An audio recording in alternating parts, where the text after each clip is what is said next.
ایک دفعہ کا ذکر ہے کہ ایک کسان تھا جس کے پاس بھیڑوں کا ریوڑ تھا۔ وہ ہر روز پتوں والے کھیتوں میں چرنے نکلتے تھے۔ ایک دن ایک بھیڑ نے اپنے مالک کی نافرمانی کی اور فرار ہو گئی۔ مالک انہیں نصیحت کرتا تھا کہ وہ خود زیادہ دور نہ جائیں، کیونکہ ان کھیتوں کے ارد گرد ایک بھیڑیا رہتا تھا جو انہیں نقصان پہنچانا چاہتا تھا۔ شرارتی بھیڑ اسے نظر انداز کر کے خوشی سے چلی گئی تھی۔ تھوڑی دیر بعد مالک نے دیکھا کہ اس کی ایک بھیڑ غائب ہے، تو وہ بہت پریشان ہو کر اسے ڈھونڈنے لگا۔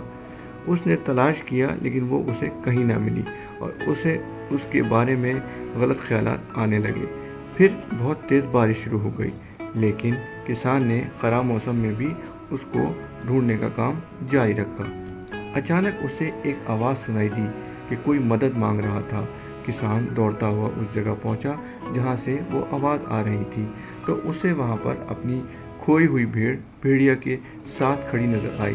بھیڑیا اسے بس کھانے ہی والا تھا، لیکن مالک نے اسے بچا لیا۔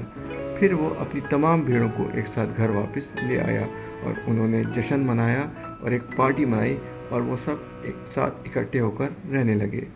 بھیڑ نے اس سے یہ سبق سیکھا کہ وہ کبھی بھی اپنے مالک کی نافرمانی نہیں کرے گی۔